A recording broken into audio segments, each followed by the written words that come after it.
Come on in. Sit down next to me. Yeah, I just want to tell all my friends out there, both of you, I just bought a new retro game system, the Retron 77 by Hyperkin, and I just wanted to give you my thoughts on it, what I think. I've wanted one since they first came out a few years back. I've always, since when retro was just, before we added the ret to it, I love the Atari 2600. The Atari 2600, I've had nearly every game system except for the newest Xbox and the newest PlayStation.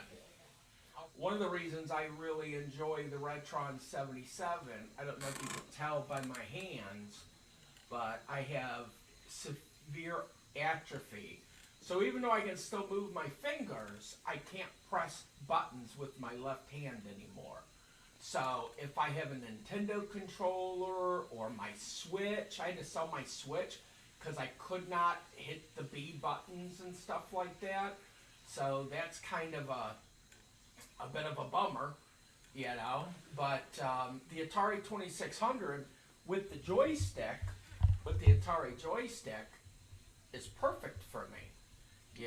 And I can, because of how this button's done, I can hit that button. Now I have no feeling, so my hand drifts off the button, so I got to keep looking down so I know I'm in the button.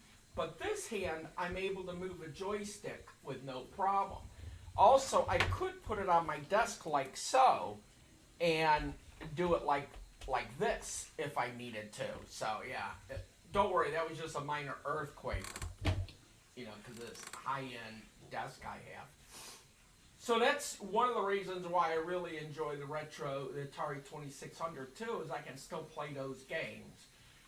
As long as I have the ability to punch something with my left fist and I'm able to hold on to something with my right hand, I may have to get special controllers, but I'll still be able to play these games. So to me, that's a big thing for someone in my situation. And I may not be the best gamer, but I love gaming. I may not be able to quote every Atari game ever made, but I know the games that I loved. Like Space Invaders. I was incredibly good at Space Invaders. I loved Adventure. I loved Superman. My wife loved Frogger, so I have a bunch of Atari 2600 cartridges, but I had no way to play them. I could play the games using Stella, which I'm sure you all have.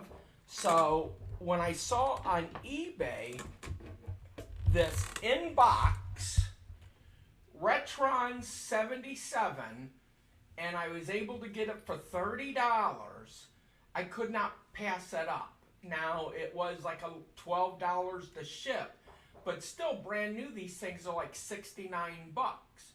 So I grabbed it. I jumped on it thinking, well, worst case scenario, if it don't work for me, then I could get $30 for it.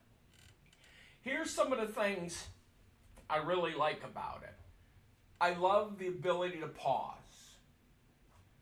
I love the ability to save and load. I love the fry button. I think that's great.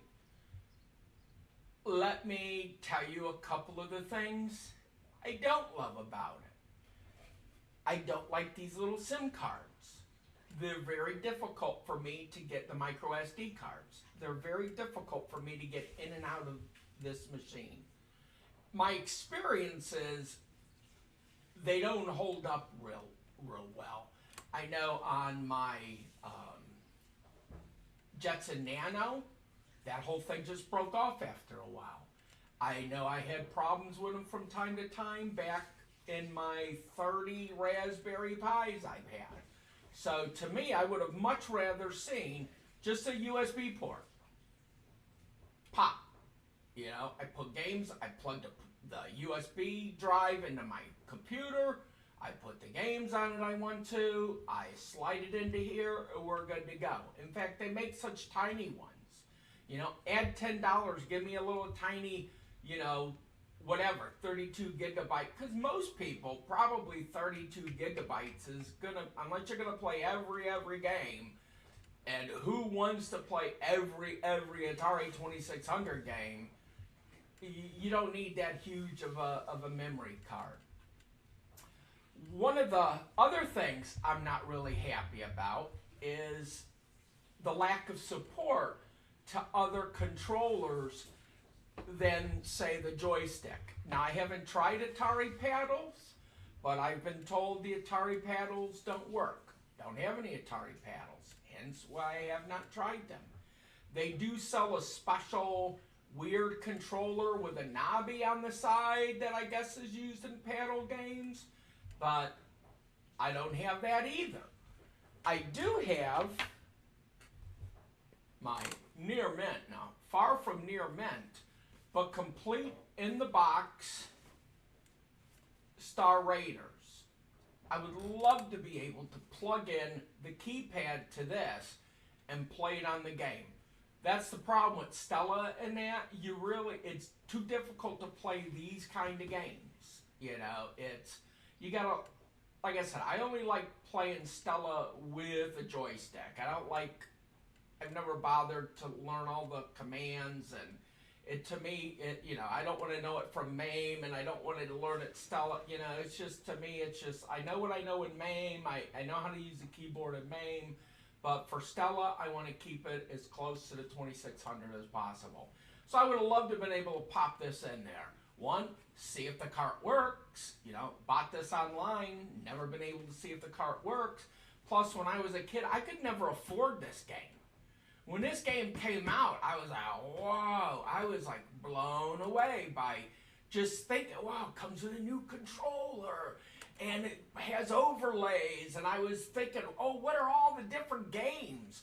You know, just think of it, if they redone Adventure using this controller, right? So that you could have different buttons. Each button could represent an inventory slot. So then you could pick things up and carry them, you know, whatever. There could have been a lot of uses besides basic math, basic programming, and Star Raiders. But I would love to be able to play Star Raiders. So you can't do that on the Retron 77.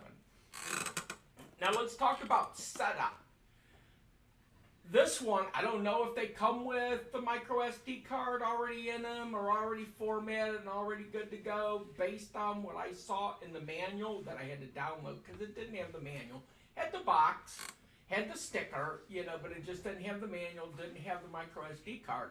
But I don't think they came with a micro SD card. So if they don't come with a micro SD card, and if they do come with the micro SD card, you don't want to use that.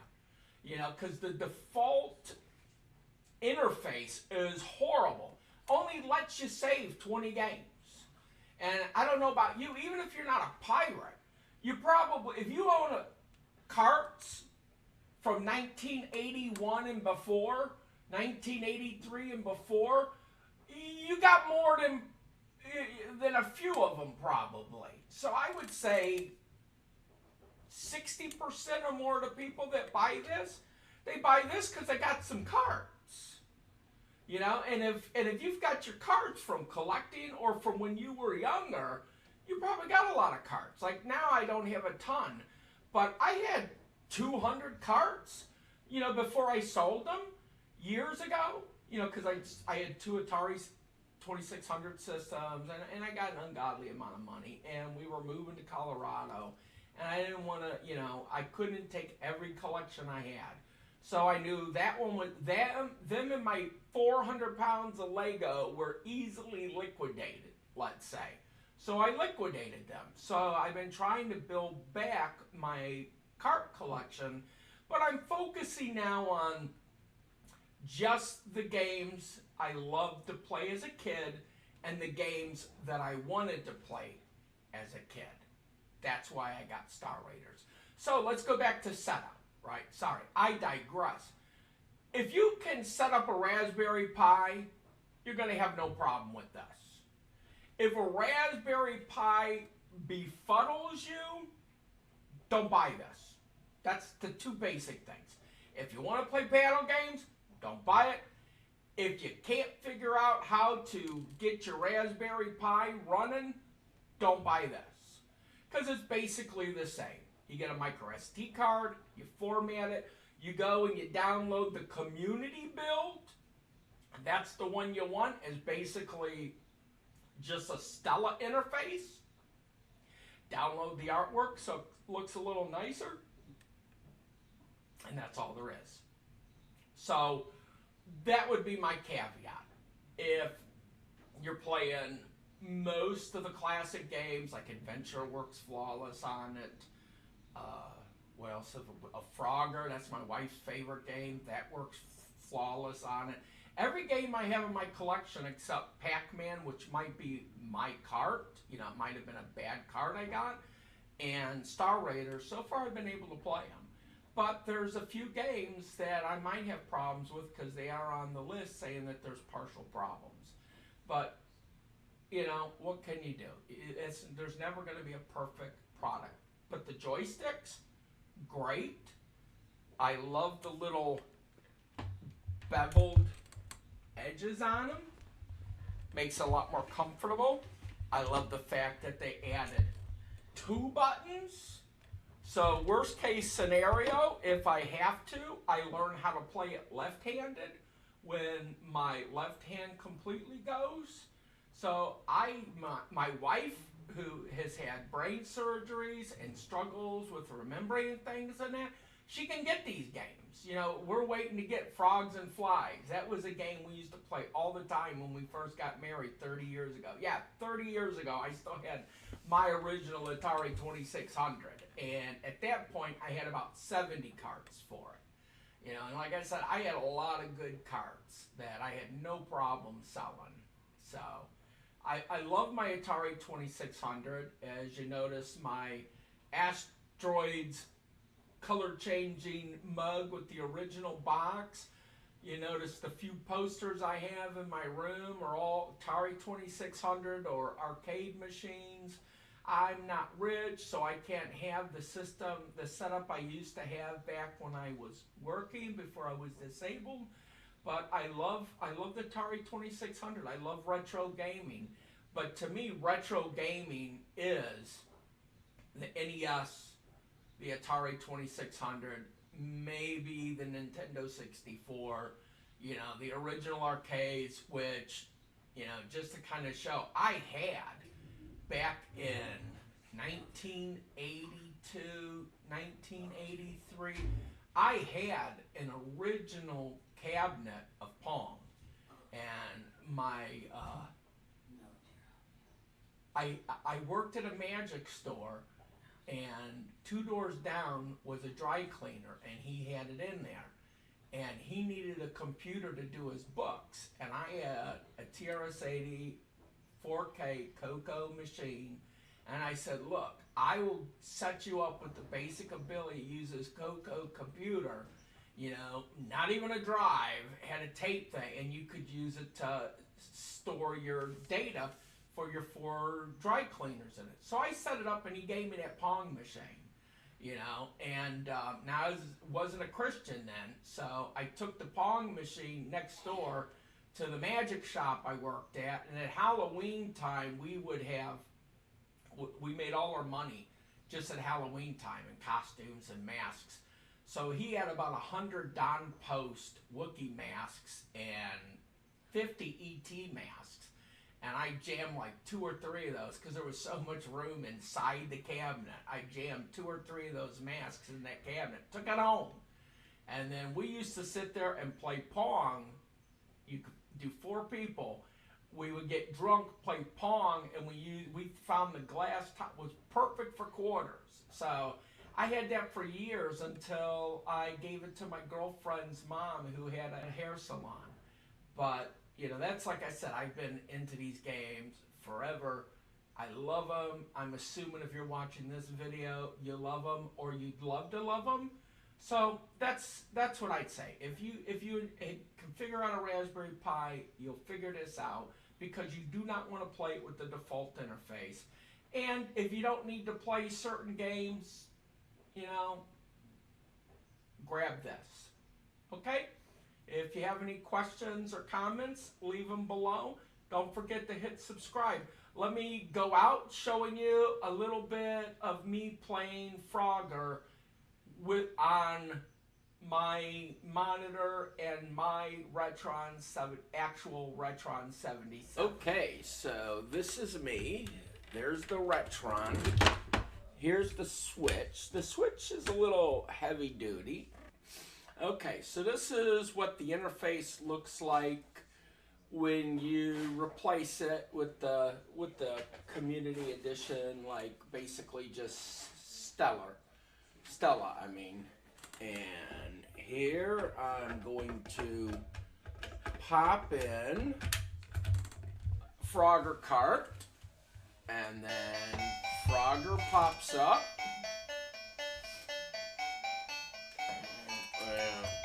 We hit the little button to basically reset it. Music. Okay, now let's play us a little Frogger.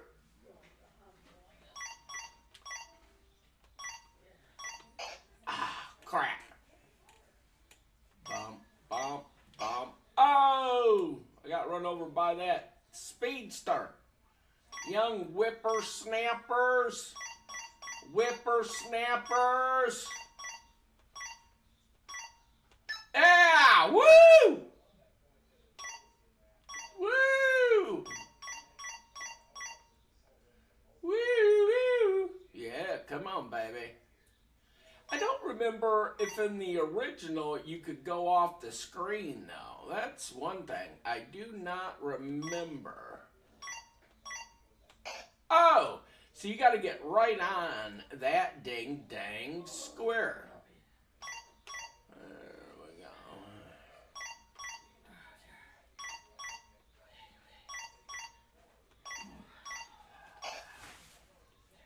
And there you go. That's me sucking at Frogger. Me sucking at Frogger. Okay, now where do we go from here? Yeah! Woo-woo! Okay. There we go. Let's see if we can catch that lady frog. See if we can catch us a lady frog. We're not catching a snow lady frog. We're not catching it. I just committed suicide. And there you go.